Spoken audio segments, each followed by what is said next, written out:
Olá, amigos do podcast Minha Araras. Estamos de volta. E hoje o nosso convidado é o Francisco Luiz Gonzaga, que não é o sanfoneiro. Não. Está aqui o doutor, está conosco. Prazer, doutor, recebê-lo aqui. Prazer é meu, sempre grande satisfação estar aqui com vocês e me coloco sempre à disposição. Eu fiz essa pergunta porque a gente se conhece há muito tempo, Sim. né? Toda vez que falava Francisco Luiz Gonzaga, parente do Luiz Gonzaga da sanfona. E muitas vezes eles perguntavam se eu era o sobrinho, o filho. Eu falei, pô, eu sou novo, né? O máximo que eu posso ser é neto.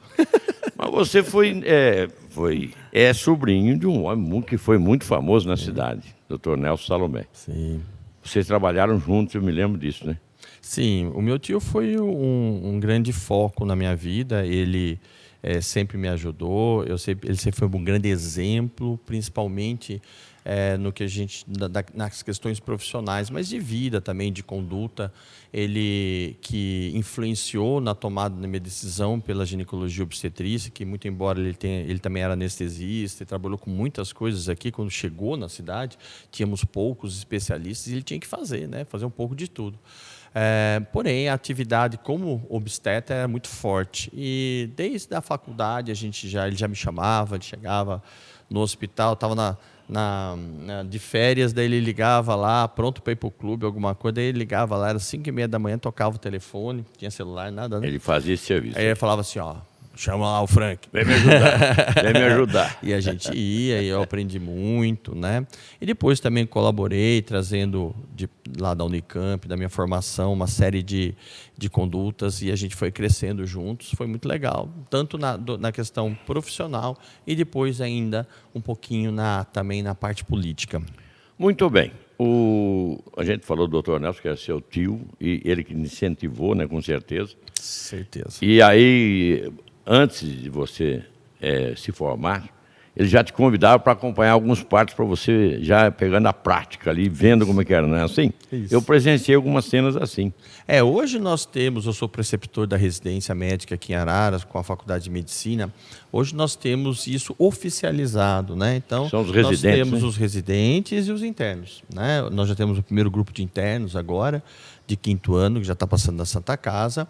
E nós temos os residentes, então isso já se oficializou. Porém, o meu tio, muito antes, né, à frente do seu tempo, já chamava. Não só nós, que éramos estudantes de medicina, mas também os estudantes de enfermagem, de outras áreas. Ele sempre foi muito aberto ao ensino. Muitas pessoas não veem dessa forma, porque sempre via Dr. Nelson trabalhando muito, Dr. Nelson ligado aí à parte política, não tinha tempo para nada. Porém, de domingo, quando você imaginava que ele podia estar descansando, ele ia para o consultório e estudar. Na sala assim. Exato. Bom, a gente conhece bastante a vida do Dr. Nelson, mas hoje nós vamos falar da sua vida. E eu sabe por que eu faço questão? Pode chamar de Frank mesmo? Claro, estamos aqui. Dr. Frank. Porque o Dr. Nelson acho que ficou um pouco esquecido. O povo acho que tem que lembrar mais dele. Tanta coisa que ele fez pelo povo de Araras, né? Eu acho que a gente poderia realmente começar a pensar em... É que nós tivemos também 2 anos muito difíceis aí para trás, onde homenagens, impossibilidade de aglomeração, mas eu acho que daqui para frente nós temos que começar a celebrar a vida, né? Celebrar a vida e celebrar a vida lembrando daqueles que promoveram a vida. Então, acho que é uma ideia fantástica. Muito bem. Falando em celebrar a vida daqui para frente, eu acho que já acabou. Você acha que já acabou a pandemia? Não, acho que...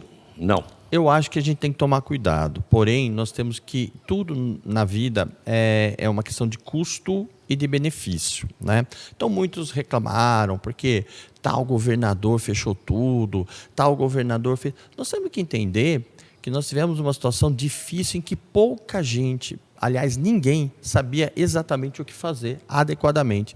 Tinha ciência, mas a própria ciência mudou de rumo muitas vezes. Acho que hoje as coisas estão bem mais estabelecidas, nós estamos com as variantes, porém nós não podemos deixar de levar a nossa vida à frente, porque isso é muito importante, né? É muito importante. A vacinação é o primordial, que eu acho que vai nos trazer independência, já está trazendo, e o Brasil tem uma cultura excelente nesse sentido. Porém, nós ainda não podemos deixar algumas questões muito difíceis para o dia a dia, como usar máscara, Sim. né, em meios de transporte, manter a distância segura, né? Nós, por exemplo, nós viemos de máscara, né? De máscara, estamos a mais de 2 metros. Então, Tiramos quer dizer, agora. nós estamos tranquilos nesse sentido por conta de estarmos vacinados e de sabermos que essa é uma medida de proteção adequada. Porém, eu também creio que gradativamente isso deva ser substituído pelas medidas de segurança efetivas a longo prazo. No entanto, isso não vai acabar. Então as pessoas acham que assim, olha, vai acabar, acabou a pandemia amanhã. Não, isso vai se tornar um vírus influenza, um outro vírus. Vai ter que tomar vacina todo ano. Todo ano nós vamos tomar vacina e a gente vai ficar doente. Só que o que é importante que as pessoas falam, não tomei vacina, porque esse negócio de vacina é política, eu vou pegar um câncer, eu vou ter infarto, vocês são loucos, vamos colocar um chip, os mais absurdos, né, que correm hoje com a ajuda das redes sociais, das fake news baseadas em questões políticas. Mas o que a vacina tem de importante? Você não vai ficar doente tomando a vacina? Não. Muito provavelmente, em alguma situação, em algum momento, em alguma variante, você vai ficar doente. Não é esta a importância da vacina. A importância da vacina está no fato de que, muito provavelmente, você não vai ser internado, não vai ocupar uma vaga hospitalar e, principalmente, muito provavelmente você não vai morrer. Então, é essa a intenção. A vacina é para amenizar eu tinha tomado da 2 doses, né? Tinha acabado de tomar a segunda, ainda não estava completamente imunizado e tive. Só que eu tive uma forma leve. E eu tenho certeza que foi a variante, né, daquela época. Mas eu tive uma forma leve. Por quê? Porque eu tinha sido vacinado. Saí daqui. Agora eu já tomei 3 e já tive. Né? Então eu estou super tranquilo nesse Frank, sentido. Presta só atenção, né?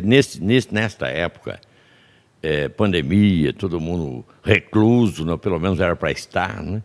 E o pessoal que está nos vendo aí do podcast Minhararas, eles sabem que o que eu estou falando é uma coisa que aconteceu com quase todo mundo.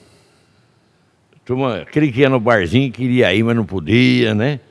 E o consultório médico, as mulheres, suas pacientes? Nunca parou. Né? Nunca Mas parou. Diminuiu. Olha que interessante. Eu, quando tive Covid, eu fui contaminado em casa pela minha funcionária. Né? Não fui contaminado no consultório e muito menos no hospital, local onde o risco poderia ser muito maior. Por quê? Mas o cuidado é maior também. Em casa, no consultório, eu tinha que sentar, tirar a máscara para comer. Né? E quem preparava a refeição é funcionário. Né? Não estou dizendo que ela teve alguma culpa nisso. Não. Ela também ficou doente. Né? Então, porém, o que a gente tem que deixar claro é que no dia a dia do consultório, as coisas não poderiam parar. Né? As mulheres iam continuar gestando e por incrível que pareça, muito mais, né? Porque no momento em que ficaram em casa, namoraram mais e tiveram mais filhos. Então, a gente não podia deixar de atendê-las, né? Principalmente as gestantes. Mas nós cancelamos as cirurgias eletivas. Então, houve uma mudança de foco. Nós tivemos uma coisa assim de arrepiar quando a gente lembra de que o Hospital da Unimed tinha 2, 3 leitos para gestantes, porque tudo o resto estava ocupado por Covid, as pessoas morrendo e morrendo. Aquilo era terrível, porque você via uma pessoa entrar e muitas vezes ela saía de cadeira de rodas e às vezes não saía viva.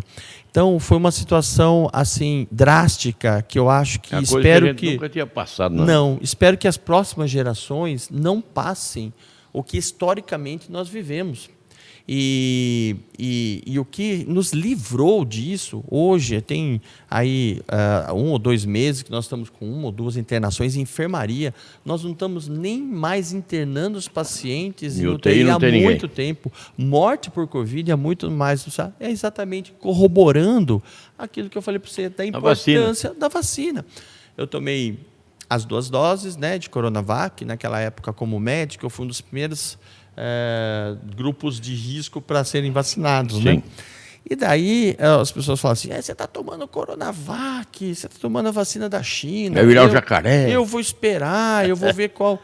E olha, agora a gente teve o último estudo, né? Acho que da New England, mostrando que a Coronavac é a que melhor tem bons resultados com as variantes por causa da sua estrutura. Ela leva alumínio, isso aí que deixou dióxido de alumínio? Olha, na verdade, Isso aí faz mal à saúde? Imagina, se fizesse mal à saúde, a gente não toma vacina contra a gripe todo Todo ano. ano. Todas as vacinas têm. Tem, né? Entendeu? Então, é que as outras vacinas de RNA são mais RNA sofisticadas. é mais moderna, né? São mais modernas e etc. E daí dava a sensação de que, porque aquela tinha sido produzida na China, porque tinha questões políticas envolvidas, que ela era pior. Hoje, agora, depois da terceira dose, eu fui para a Pfizer, e hoje, eu conversei hoje com o Agnaldo, secretário de Saúde, e ele me falou, nós estamos tentando variar entre Pfizer e Coronavac. Agora, tem muita gente que tomou AstraZeneca porque não queria tomar Coronavac, e agora está atrás da Coronavac porque sabe,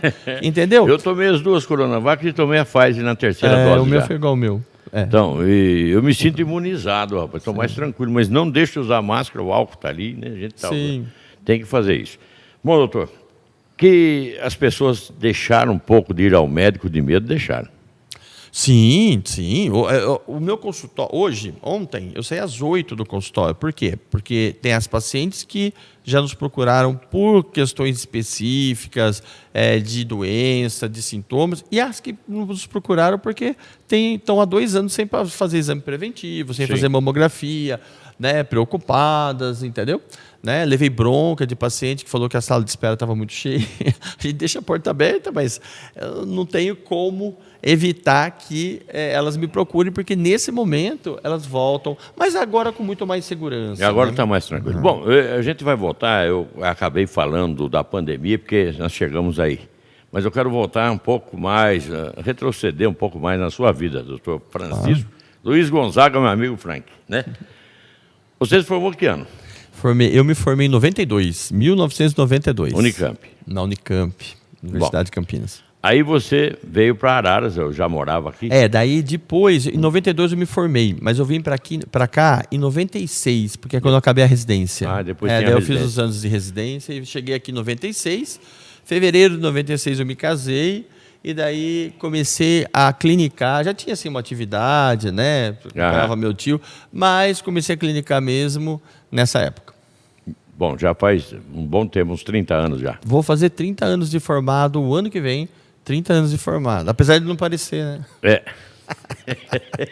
Isso é boa. O doutor, mas é que o médico se cuida um pouco mais, eu acho, né? Nem todos, Nem né? todos? Nem todos. Estava discutindo essa questão com o fisioterapeuta que que é meu personal hoje, né?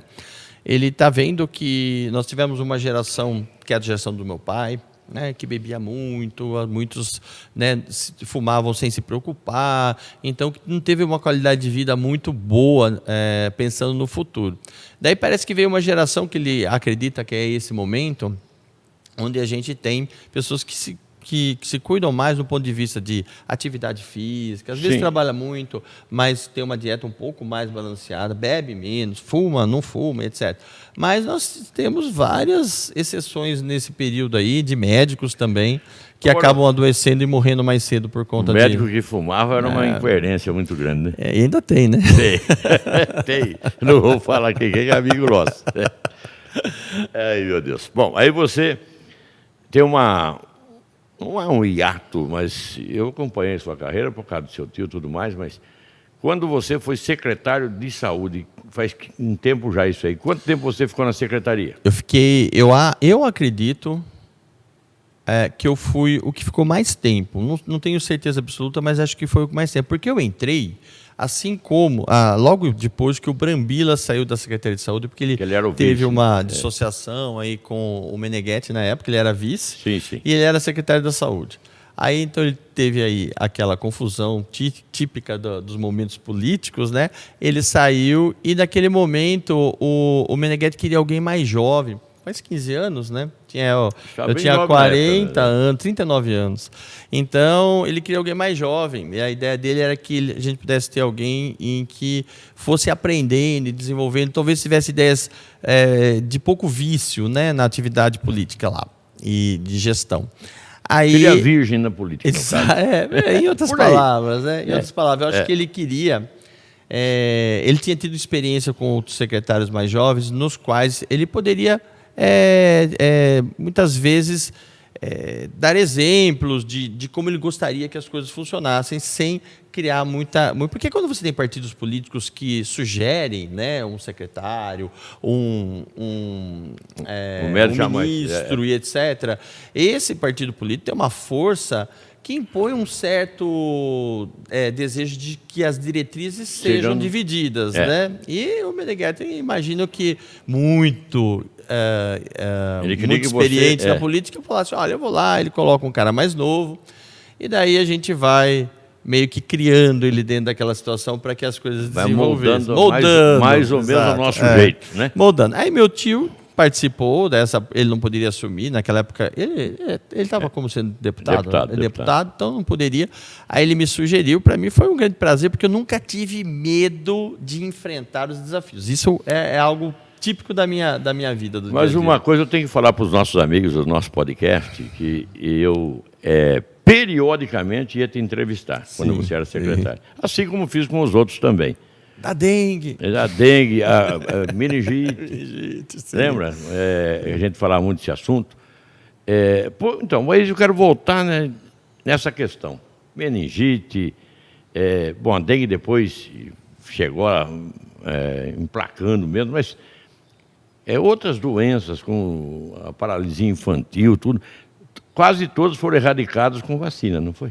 Sim, a vacina tem uma importância na história da humanidade, assim, indescritível. Foi uma das maiores conquistas médicas. Se não fosse pelas vacinas, nós não teríamos a expectativa de vida da humanidade aumentando a cada tempo, de tempos em tempos. Estaria diminuindo já bastante. Nós temos que pensar que na vida, às vezes a paciente me fala, doutor, mas essa cirurgia não tem risco? Tem.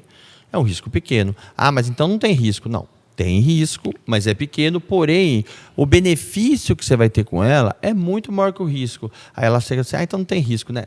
Tem. O risco então, toda cirurgia tem, sempre, né? A partir do momento que a gente nasceu, né, está vivendo, né, a gente vive em risco. Você vai atravessar a rua, você pode ter um risco. Você vai pegar uma viagem de avião, de carro, tudo tem um risco. E essa porcentagem é bem estabelecida pela ciência, em todas as áreas, na aviação e etc. Então, a vacina é a mesma coisa. Né? A gente pode ter um risco, óbvio que vai ter, mas é raro. Então, o que você vai levar? Você vai pegar a exceção para trazer a regra, ou você vai tentar demonstrar claramente? O que acontece é que já existiu uma campanha muito forte nos Estados Unidos, principalmente na costa oeste, contra as vacinas, por uma série de questões aí que não tinham nem a ver com questões diretamente políticas. Sim. Depois aqui nós tivemos uma... É cultural lá, né? É cultural. E aqui nós tivemos... Tanto que nós, hoje, no Brasil, e aqui a cultura é exatamente contrária. Por isso que não pegou essa história de não se vacina, não. Não pegou por quê? Porque a população sempre teve uma cultura muito forte de vacinação. A gente fazia campanha de poliomielite para atingir 98% da meta. Aí atingia 95%, o Gil ia lá e falava assim, eles não atingiram a meta. Verdade. Ao falar nisso, hoje é dia de combate à AIDS, né? Hoje é da AIDS, não estou sabendo. Comemorativo ao dia de combate à AIDS. Mas eu me lembro bastante dessa época, por isso que eu fiz questão de falar, doutor Frank, porque nessa época, na Secretaria de Saúde, eu tinha vários e bons amigos lá, como tem até hoje. E parece que eles viviam em harmonia com o secretário. Era difícil ver isso, né? A gente levou para a secretaria uma postura quase que inconsciente. Eu não tinha essa percepção. Você tinha 39 anos, podia ser líder, mas não queria ser o capitão. Mas quando eu cheguei, o que eu entendi? Eu entendi que aquilo estava uma confusão. Né? Todo mundo fazia o que era do outro e deixava de fazer o que era dele. Então, a gente já começou, mas eu nunca tive uma postura arrogante. Assim, de chegar, olha, nós vamos mudar, mesmo porque eu tinha que aprender com eles. Aí eu fui aprendendo e a gente foi criando, né, limites, vagarosamente. E daí a gente criou uma união do pessoal, a Ieda, lá da vigilância, o Agnaldo, que era da urgência e emergência. Sim. Eu trouxe a Rita Píspico, né, que é minha colega, que a gente opera há mais de 30 anos juntos, porque a gente tinha uma entropia no trabalho já, né, particular, na privado, no dia a dia do consultório e das cirurgias, e eu queria trazer isso para a secretaria. Então, ela ficou como diretora de saúde, a gente fazia uma reunião, e aquela reunião todo mundo ouvia, e não tinha ninguém que era melhor que ninguém, mas um tinha que liderar. Né? E aliás, isso caminhou muito bem. O nosso ambiente na Secretaria durante esses 5 anos, como você falou, né? Quanto tempo? Foram 5, porque foi um ano do mandato anterior e mais 4. Você foi o mandato inteiro, é foi raro o isso aí. mandato inteiro, né? No começo, aí em determinados momentos, o Meneghetti começou a dar umas espinhadas. Por quê? Porque eu fui entendendo o que dava e o que não dava para fazer, entendeu? Né? Em determinados momentos, eu não achava que aquilo não era possível, né? Porque a Secretaria de Saúde foi muito engrandecedor para mim, eu me enriqueci demais, trouxe uma bagagem excelente para a minha carreira, porém, eu naturalmente sou médico, né? E tinha toda uma carreira ainda a vir e toda um antecedente e uma imagem a zelar. Então eu não podia deixar que coisas, e muitas vezes não era exatamente o prefeito, mas o contexto, né, da máquina. Olha, leva, assina isso. Não, isso aqui não pode. Passa lá, não pode. Aí, então, em alguns momentos depois, a gente até teve aí algumas dificuldades de comunicação, mas mantive durante a gestão completa. Para encerrar esse capítulo, digamos assim, é verdade que você foi convidado para seguir depois como secretário no outro governo? Sim, pelo outro, porque daí eu tinha um contato muito forte lá com... Porque, na verdade, o que acontece? Eu tenho uma ideologia política, mas eu não tenho exatamente grupos políticos. Sim. Né? E daí eles me chamaram pelo trabalho. Eu fui lá e fiquei uma semana lá, gratuitamente, de forma... Só para estudar o caso? Só para tentar orientar, porque, novamente, aquilo tinha se tornado uma confusão. Aquela história, né? Você tem que pôr ordem, né? E daí eu cheguei, sentei com a secretária de saúde atual, falei assim, olha, eu sugiro que você faça isso. E ô, Francisco, tal. Eu fiquei com ele lá, dele falou assim, então assume agora, né? Porque eu tenho outra pretensão política, mas naquele momento já não era mais a minha perspectiva de vida. Você queria tocar a sua carreira. Aliás, agora nós vamos chegar numa outra parte, né? Muita gente não sabe que o ginecologista geralmente é obstetra. Você é obstetra. Sim. Ginecologista e obstetra. Porque a diferença qual é? Ginecologista vai cuidar da saúde da mulher, em geral, ali, né? Principalmente a parte reprodutiva, né? De uma forma geral. Geral. Mas sim, você tem razão, dos órgãos genitais, etc. E o obstetra é aquela que vai cuidar da gravidez, mas para esse lado, é isso? Exatamente, é isso mesmo. Diga o seu tio. Não, exatamente. O ginecologista, como você disse, hoje, na verdade, a gente tenta ampliar a atuação do ginecologista. Por quê? Porque é muito difícil que uma paciente que te procure, que você faça o diagnóstico, queira que o tratamento continue com outra, a não ser que seja algo extremamente distante da sua realidade. Então, hoje, a gente atende na ginecologia as várias fases da mulher, né? Da criança ao adolescente, a mulher na fase reprodutiva, a menopausa. E a gente está falando de vacina e está falando do aumento da expectativa de vida, né? Então a gente tem que pensar que hoje a mulher pode viver até quase metade da sua vida na menopausa. E a falta de hormônios... Geralmente vai ser metade. Então, né? Porque quem está nascendo hoje deve viver com 100 anos. Ela vai parar de menstruar no máximo com 50, 55 anos. E os outros 45? Então, ela precisa de uma assistência hoje muito. Então, os estudos estão caminhando muito para essa área. E o obstetra, como você disse, é aquele que vai dar assistência neonatal. Mas eu até gostaria que meu tio estivesse aqui para ele ver o que mudou, o que evoluiu. Hoje, a gente praticamente é um clínico do feto, porque você pode fazer com medicina fetal através da evolução do ultrassom, e ele foi um dos primeiros que teve ultrassom aqui. Era uma caixinha desse tamanho, que eu não sei o que, branco, uma caixa de abelha, aquele negócio, tudo que não sei o que ele via lá. Né? E hoje a gente tem o 3D, no meu consultório eu faço os exames em que a gente vê perfeitamente o bebê e pode fazer cirurgias, etc. Tá certo, doutor, mas eu gostaria de fazer mais um monte de perguntas, porque me interessa esse assunto, é um assunto que eu gosto também, que é a medicina. A mulher, de maneira geral, chegou na menopausa. Falava-se do homem andropausa, não usa mais isso, é deficiência hormonal masculina, né? Nos dois é a síndrome da deficiência hormonal, né, de andrógeno ou de estrogênios. Mas, na verdade, você pode usar o termo andropausa. É um termo, são termos que designam a mesma coisa. Então, você pode falar, sim, que o homem entrou na andropausa, assim como a mulher entrou. Porém, a mulher, a menopausa é mais marcada. É mais perceptível. Ela perde a libido, não? Chega a perder? Muito. Paciente hoje, eu sou professor, inclusive. Por isso eu queria chegar nesse assunto aí. Eu sou professor de uma equipe, de um curso de implantes hormonais para tratamento hormonal. E o principal foco nosso, é tentar manter a qualidade de vida de homens e de mulheres após o período em que seus níveis hormonais caem, ou andropausa ou menopausa. E aí, na paciente da menopausa, ela vai ter uma série de efeitos pela queda dos hormônios, como, por exemplo, fogachos, calores, que não deixam dormir, queda do desejo sexual, secura vaginal, dor para ter relação, falta de desejo. Tudo isso acaba tendo um impacto forte na vida dela. A pessoa se decompõe. Como mulher, às vezes, chega a desanimar. Então, tem a reposição hormonal que pode ajudar. Já tinha reposição hormonal antigamente com medicamentos sintéticos. E ainda é muito feita essa reposição aí com comprimidos, pílulas por via oral. Porém, o nosso grupo de estudos que é ligado a uma empresa americana, né, que é a Sotopele América, nós somos aqui da Sotopele Brasil, sou um dos professores de lá, nós damos cursos para médicos no Brasil inteiro.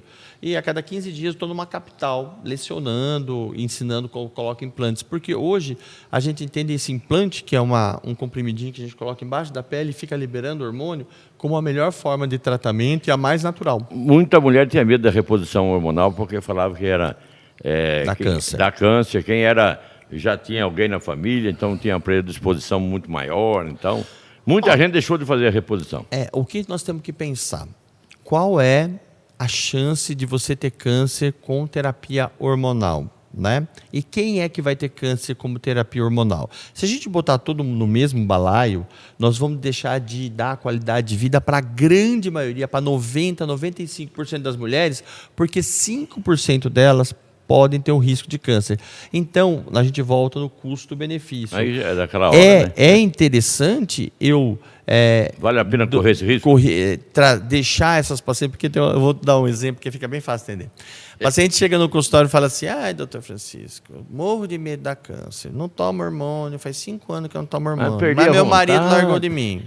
Aí eu falo: mas seu marido largou de você? Sabe o que é? Olha, como eu tenho esses calores, eu não durmo à noite. Eu não durmo à noite, eu acordo chata e com depressão. Eu briguei com todo mundo, então eu brigo com todo mundo, ninguém quer ficar perto de mim, eu sou uma chata. Aí eu não tenho desejo sexual, meu marido arrumou uma amante. Pô, é certo isso? Eu falei: não é certo. Mas por que você não se trata? Porque eu tenho medo de câncer. Então, a senhora está com osteoporose, porque não tomou hormônio. A senhora está envelhecida, porque não tomou hormônio. Está com a vagina seca, não consegue ter relação. Não consegue ter relação, o contato social e do relacionamento com o seu marido que você criou há tantos anos, que você poderia aproveitar agora. E a senhora não quer tomar hormônio porque tem medo de ter câncer e tem medo de morrer. Mas a senhora já não morreu? Já acabou. Oi, doutor Francisco, eu acho que eu morri. Aí vamos. Então você tem que pensar que tudo, volta a dizer, custo-benefício. Porém, Gil, tem uma maneira muito... Hoje em dia, a gente coloca nos cursos, deixa bem claro, primeiro usar hormônios de qualidade. Não aqueles hormônios que foram testados antigamente, que realmente aumentam o risco de câncer.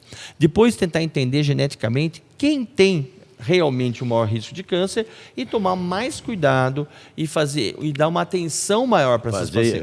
Exames preventivos. Exatamente. Mais frequentemente. Muito bem, mas tem tanta coisa, nós estamos aí no podcast Minharadas, o tempo está acabando. Queria que o senhor falasse senhor, vou te chamar de outro. Duro, hein? É duro, você é bem mais novo. Frank, me conta, agora você está numa outra área que é modernista, digamos assim, e está com necessidade de profissionais como você agora na reprodução assistida. Porque, na verdade, na minha vida, em tempos, eu quero sair da área de conforto, né? Eu não consigo ficar naquela mesma coisa, fazendo ficar naquela mesma situação por muito tempo. Né?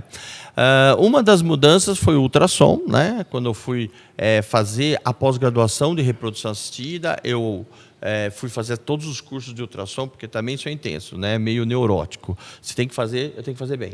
Então, fui lá, fiz todos os cursos e minha vida melhorou. Meu foco profissional no consultório já mudou muito com o ultrassom. A reprodução assistida foi uma demanda forte, ninguém fazia em Araras. A gente precisava de um parceiro que é um laboratório de reprodução, do qual não compensava do ponto de vista logístico montar aqui, mas eu formei uma parceria forte com o Grupo de Ribeirão e hoje minhas pacientes são atendidas aqui e apenas o Grupo de Ribeirão faz uma parte do tratamento, né? Sim. E a reprodução assistida foi uma demanda muito forte, por quê? Porque hoje, cada vez mais, a mulher deixa para engravidar mais tarde.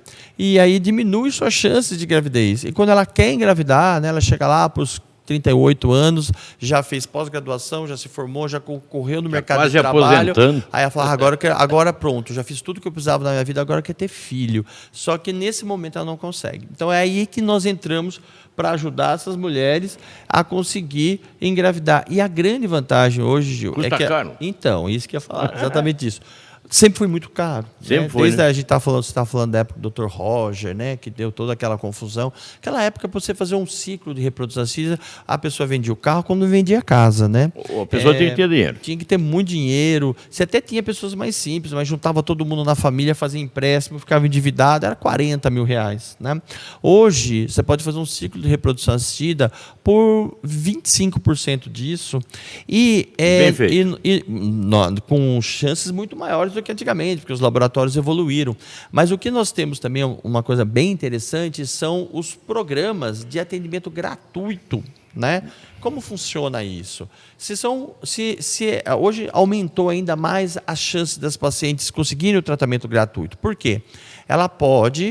Ela mesma, se for jovem, tiver condições, se enquadrar no programa de doadora, ela pode doar os seus óvulos.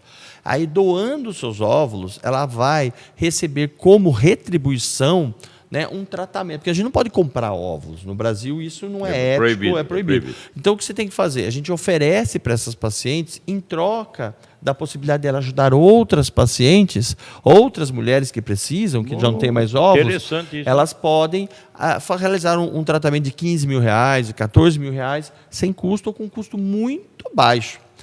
E como é que tem que fazer? Procurar o senhor, por exemplo? Não. Sim, isso foi ampliando.